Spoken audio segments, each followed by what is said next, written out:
রংপুর কেন্দ্রীয় কারাগার সহ বিভাগের ৮টি কারাগারে কোরবানির ঈদ উপলক্ষে নেওয়া হয়েছে বিশেষ ব্যবস্থা।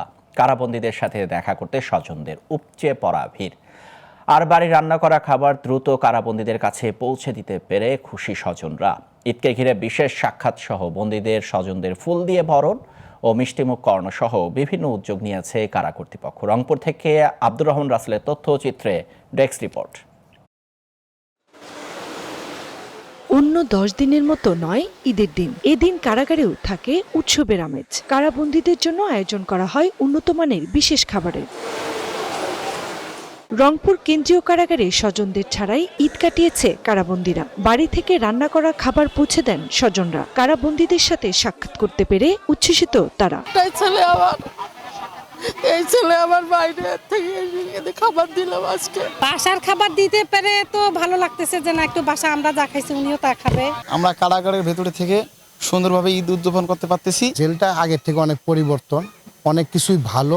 আমাকে পাঞ্জাবি দিয়েছে যে জেলখানার থাকি আমরা এখানে কোরআন শিক্ষা হয়। কোনো অসুখ বিসুখ হলে আমাদের প্রতিপক্ষ অতি দ্রুত কেষ্টে বাইরে মেডিকেলে নিয়ে চিকিৎসাপাতি ভালো দেয়। কারা কর্তৃপক্ষ জানায় ঈদকে ঘিরে বন্দীদের জন্য বিশেষ বিনোদনমূলক অনুষ্ঠানের আয়োজন করা হয়। পাশাপাশি স্বাভাবিক নিয়মের চেয়ে 5 মিনিট বেশি সময় ফোনে বন্দীরা স্বজনদের সঙ্গে কথা বলেছে। কারাগারকে সংশোধনাগারের পরিণত করার মানুষে কিন্তু আমরা কাজ করে যাচ্ছি এবং এটার মূল উদ্দেশ্য মানবিক মূল্যবোধ থেকে আমরা এই কাজগুলো করে যাচ্ছি। আমাদের মূল উদ্দেশ্য হচ্ছে যে বন্দীদেরকে সংশোধনাগার করার আমাদের যে কারাগারের পরিকল্পনা আছে আমরা সেই প্রচেষ্টা চালিয়ে যাচ্ছি। আধুনিক প্রযুক্তির মাধ্যমে কারাবন্দীদের সব সুযোগ সুবিধা দেওয়া হবে বলে জানালেন এই কর্মকর্তা। তারা কারাগারের ভিতরে থেকেও তারা মানসিক কষ্টে থাকবে না, তাদের জন্য সাইকোলজিস্ট নিয়োগ করা পরিকল্পনা রয়েছে। বন্দীরা ভিডিও কলে কথা বলতে পারবে, এখন তো মোবাইলে কথা বলছে।